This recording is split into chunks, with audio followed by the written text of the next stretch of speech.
Chaldean Jewry. The first two groups, the Bnei Israel and the Cochin Jewry, they are the two ancient groups who have been in India for over 2,000 years. I believe the older of the two is the Cochin Jewry, who trace their ancestry from the time that the ships of King Solomon traded with India, some 3,000 years ago. But they had an accretion throughout the centuries, and the last accretion that took place was about 1,000 years ago. And that accretion consisted of Jews who were very fair, and they were called the white Jews. But locally they were referred to as the foreign Jews, and are still referred to as that. The Bnei Israel history, according to tradition, dates back to the time of 175 BC, before the current era, about the same time that the happenings which took place in Israel led to our observing the Hanukkah. One group apparently fled from the Galilee to Egypt, and from there through the Red Sea they went to India.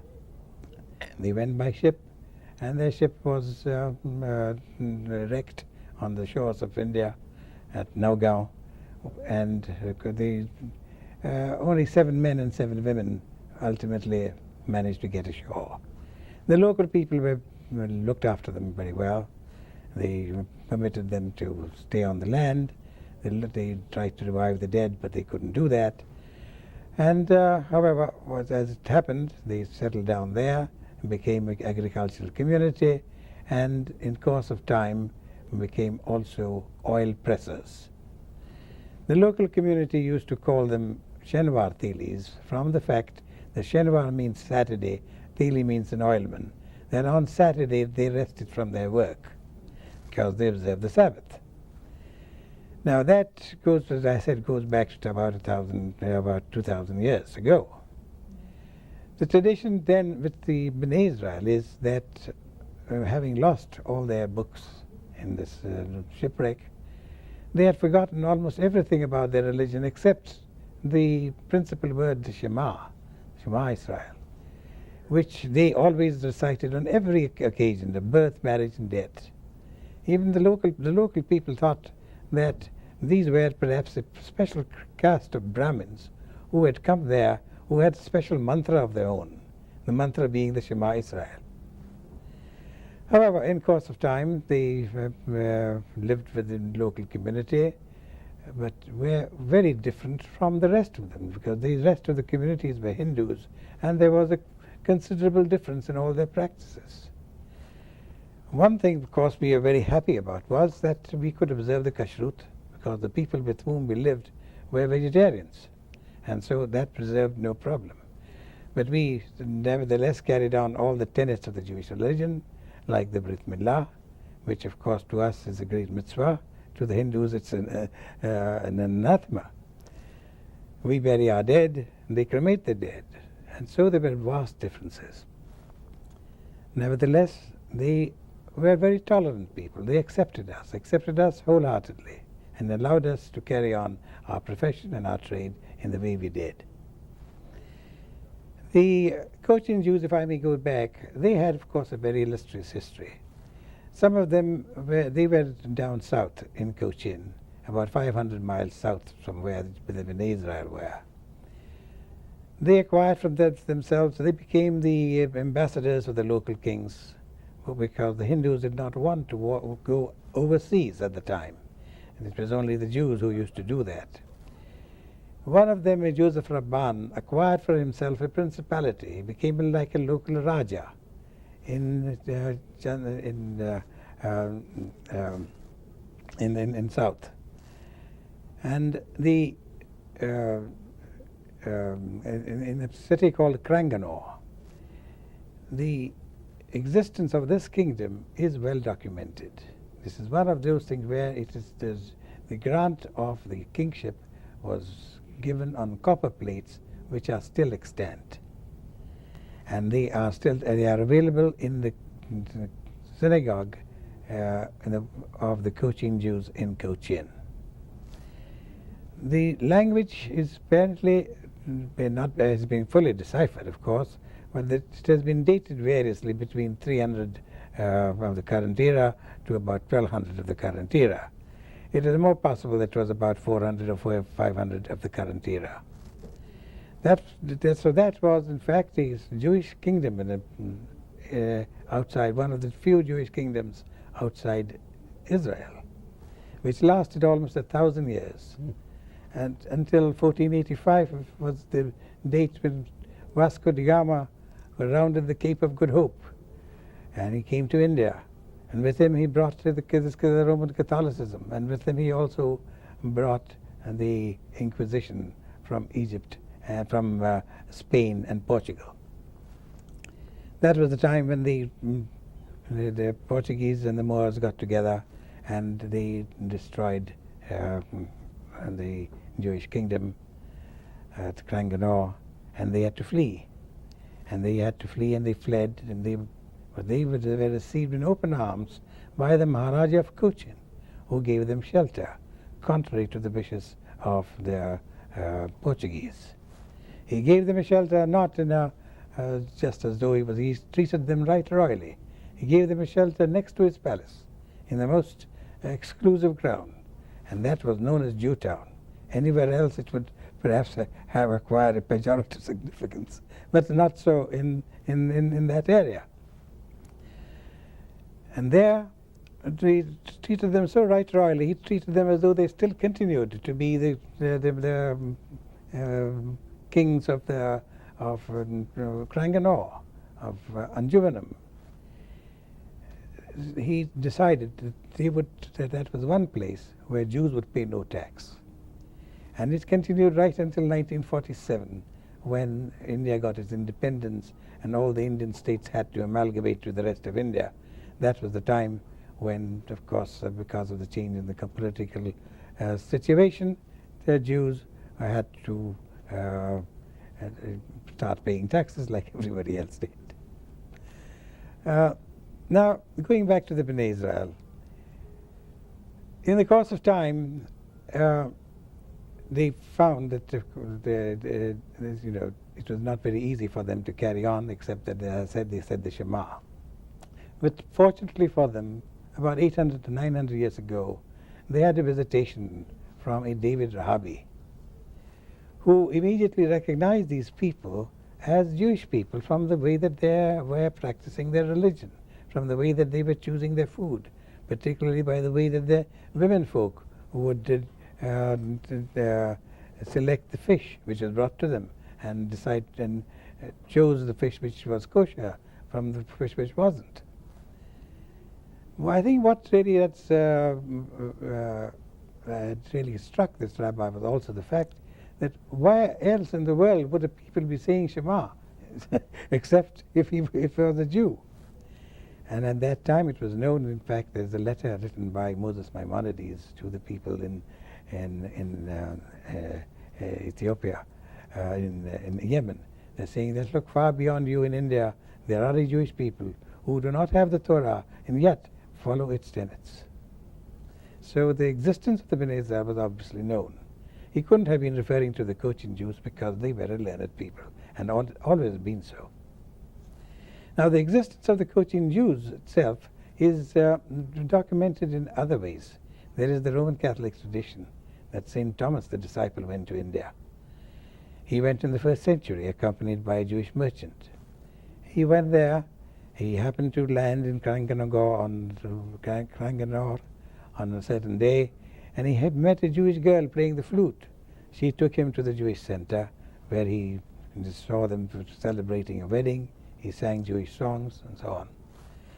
That, after he tried to convert them to what he thought was the new form of Judaism, the new faith, he got very few converts, and then he went on to more south to the Cape of Good Hope, practically to the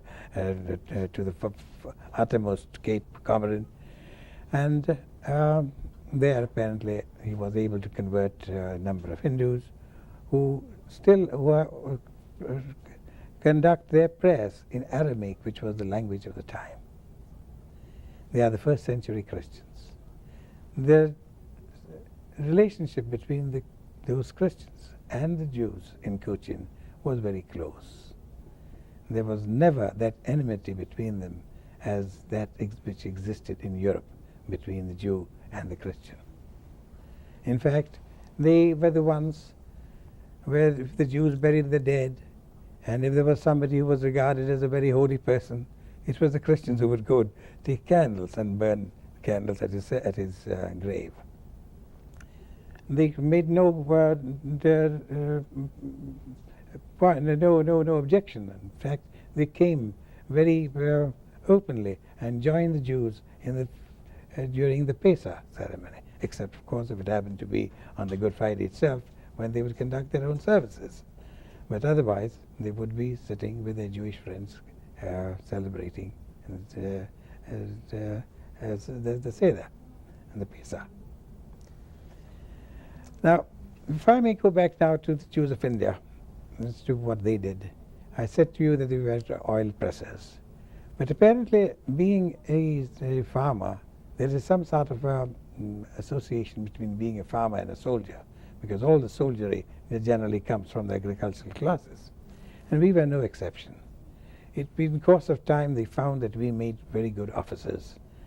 And so the various Rajas and Nawabs and so on, they used to select our people and for their armies.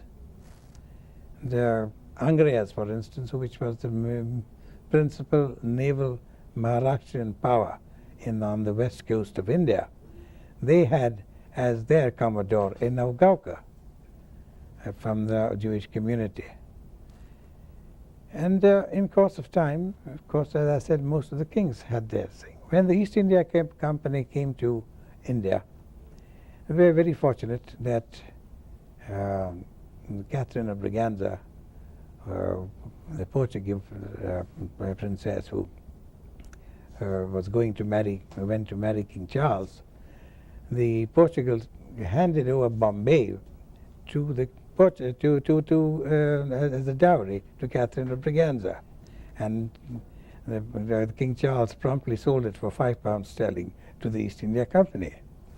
And it was when the British came to hold Bombay that they realized that going to Bombay would not be as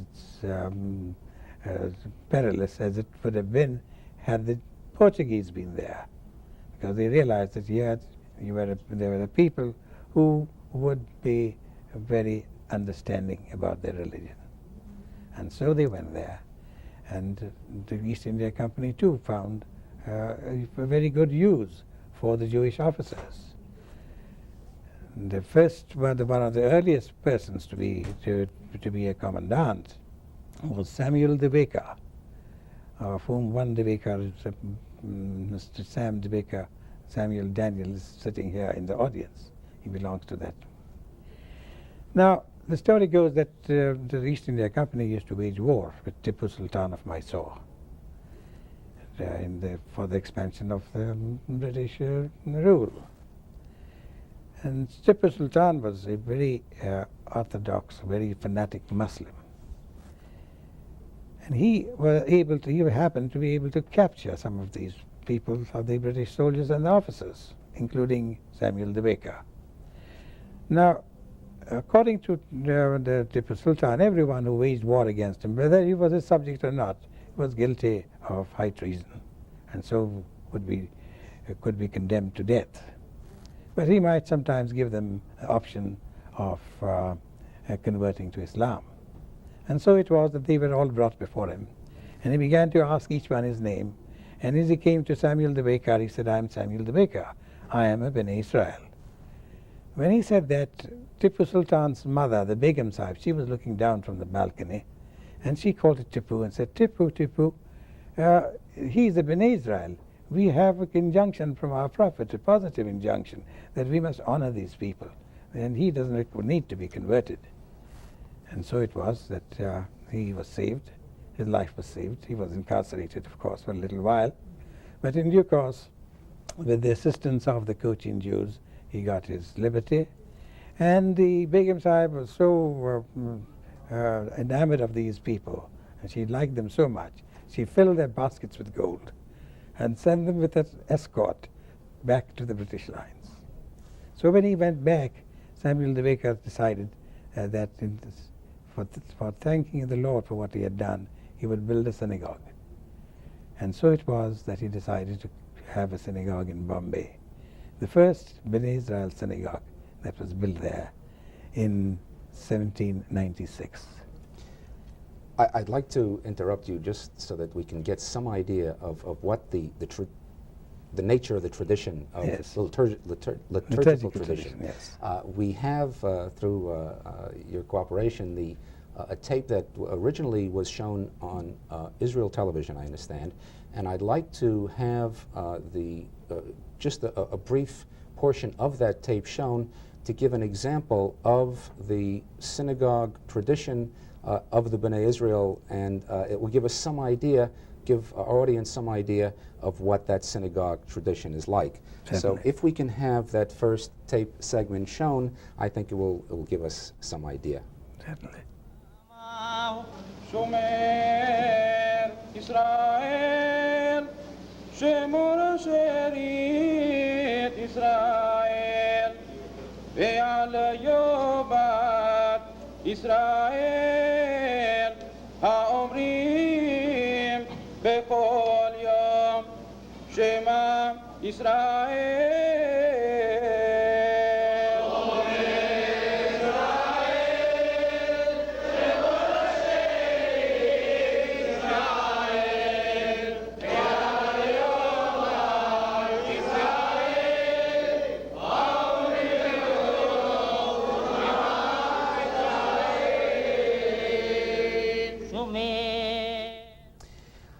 Could you give us some idea, the general character of the liturgical tradition of the Indian Jewish community, and any differences or similarities? How would you compare it to the Ashkenazic or Sephardic tradition?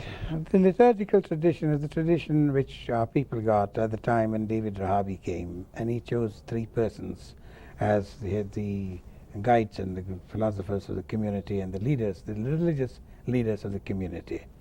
They were the three families of the Shapurkars, Raspurkar and Jhiradkers. And what we adopted was essentially the Sephardic tradition. The Sephardic Siddur was in fact the Siddur which was used. In the earlier times it was something which was, there was no printing in those days. It was copied in manuscript by hand by the Kazis, by the Jhiradkers to which I belong, and the Shapurkars and the Raspurkars. And that's how we went. We had considerable help in the last 200 years from the Cochin Jews, who always maintained a very continuous tradition. And they also had the Sephardic tradition in it. There's very little difference between theirs and the other Sephardic tradition. There were certain differences, for instance, in the way that we conducted our wedding. The wedding was always conducted by the bridegroom himself. It was he who began the service. It was he who said the particular blessing, saying, "Blessed art thou, Lord our God, who has permitted us to marry lawfully in the particular form," and so on. A blessing which is in other communities said by the minister. It was always said by him. And until he finished up putting the ring on the bride's finger. We at that time, following perhaps also the Cochin tradition, did not have early days the breaking of the glass of wine. But ultimately later on, about 100 years ago, we also began to adopt that tradition. But apart from a few changes here and there, we followed essentially the Sephardic Siddur. There might have been differences perhaps in the form in which we did, in the food at which we ate. But apart from that, I couldn't think of any real change. We insisted, at least I know our forefathers insisted, that we had to be guided by the halacha. We had difficulties because we had no rabbis, but the work of the rabbis was performed by the qazis when they were there. That was the next really question. Yes. Halacha is something I think that people from my community can readily relate to. And how does your tradition relate to the halacha that we know of? Well, we had to accept it, that we have to be guided by the halacha. And more so because we always said, although and that we didn't have rabbis, we felt that Judaism cannot fail for the want of a rabbi. It had to be continued. After all, for the minyan, it wasn't a rabbi who counted more than one person. There had to be 10 Jews and 10 men that constituted the minyan. And so it was. We tried our best. We often wished and hoped that we really had rabbis. In fact, Chaim Samuel Keimka, who wrote the history of the Jews of India about 100 years ago, at the turn of the last century, he himself noted that how much it was desirable to have a rabbi. But as I said, although we did not have the rabbis, we continued the tradition very strictly, sometimes too strictly perhaps. For instance, in the matter of conversion, being not certain as to how these conversions could take place if a Jew married out, we would not permit the progeny of that union ever to participate in the Jewish affairs, in Jewish synagogues. It was perhaps a very harsh decision at the time, but that was the only way that we thought we could maintain the purity of the religion. What is the relationship, as an example, between your community now and the normative institutions in Judaism? Well, see, but so far when we were in India, there was no problem at all. We had sometimes a little problem with the Jews, the Baghdadian Jews that come in, who came in about 200 years ago. But even that was not much, because we had many occasions when Baghdadian girls married Bnei Israel men, so it was not unusual. However, when our people went to Israel after Israel was formed, the rabbinate there at one time began to take a very close view as to whether we had performed our marriages and divorces in the way that they were performed elsewhere. As to marriage, there could not be any question. That generally it was a question as to divorce. But what they failed to notice was that we didn't have any divorces to speak of. Following the Hindu tradition, for a long time we didn't have any divorces. And if we did, it might be sort of one divorce in about 10 years or 15 years. So it was not a real problem to speak about. However, before that, while the Baghdadian Jews were in Bombay, and they had raised these matters with the rabbis in Safad, they had already received responses to say that no, the Bnei Israel are people who belong to our community and they must be treated well. And in Israel itself, in 1961, the rabbi set up, or the chief rabbi, set up a committee of about 11 important rabbis who went to all the halacha, into the responsa of various luminaries, who came to the conclusion that the Bnei Israel, from their earliest stage, had maintained a contact with the rest of the Jewry. As you can tell, Yes. our time has run out, Yes. and I wish we had more time, because there's so much more ground that we have to cover. But I must say that we are really delighted to have you here as our guest for the program, and I think that what you really have done is whetted the appetite of our audience to learn more about your community and your tradition, and to see you in the historical context as a part of the Jewish community in a very warm and friendly way. And we thank you very much for coming and sharing your tradition with us. Thank you very much, Jack. Cool.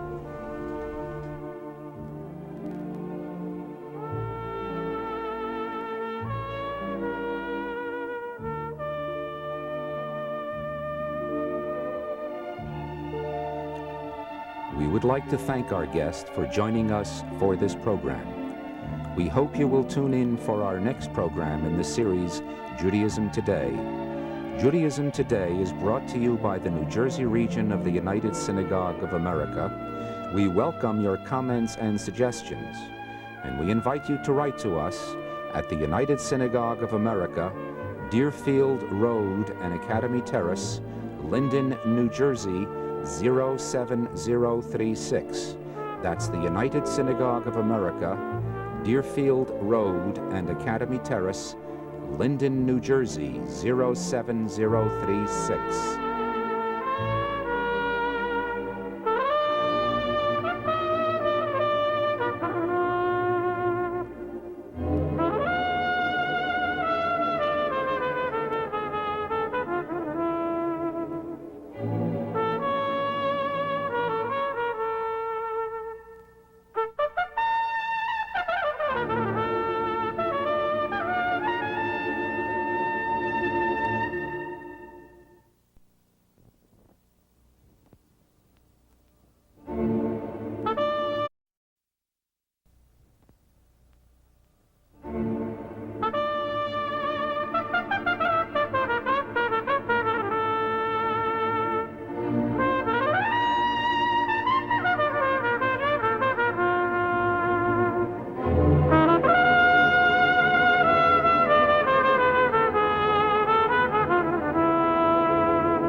Judaism Today. We have a program this evening which we think you'll find somewhat interesting because of the subject that we're bringing to you is a visit that some people have made to a place that in a sense is probably difficult to even comprehend, but I think that when you hear some of their experiences you'll be able to appreciate the importance and the real interesting nature of their visit. Our guests are from the Jewish Federation of Central New Jersey, and we have three people. Elaine Ravitch, who is the Vice President of the Federation of Central New Jersey, Nancy Kislin, who is a Women's Division Associate with the Federation, and Frida Posnak, who is the President of the Women's Division, also of the Jewish Federation of Central New Jersey. One of the questions that I have to ask is a visit to Morocco. How does a Jewish person in these days have the nerve to try to visit a place like Morocco? After all, Morocco is an Arab country, a Muslim country. Is it possible? Elaine, how do we begin? Well, last fall, my husband and one of my sons and myself decided to visit this strange and beautiful land of Morocco, where we knew there was a very, very important Jewish community. We knew that because at times we had been in Israel, and the Jewish Federation's sister city, Kadima, has a very large Moroccan Jewish community. And that was one of the reasons we went. Now, the two of you went on a different visit. You were part of a mission, UJA mission to Morocco, but really the question, is it possible to go, for a Jewish person to go as a tourist or on a mission to an Arab country? I would imagine most people would find that difficult to believe. Well, Nancy and I were part of a national women's UJA mission, which encompassed 80 women, only women from across the United States, and we went as a group to see what our funds and dollars that we help raise in the United States, how they are spent in other countries outside of Israel and our own community here in America. So this is like 2 busloads? 2 full buses of women. But again, this question of, is it possible for a group of Jews to go to an Arab country as visitors? Is it possible? Yes, it's possible. It's very important that the Jewish community of America go to Morocco and to see that there is a Jewish community there, alive and living Jewish lives. And it is there are sisters and our brothers. What was the kind of reception that the officials gave you when you first got there?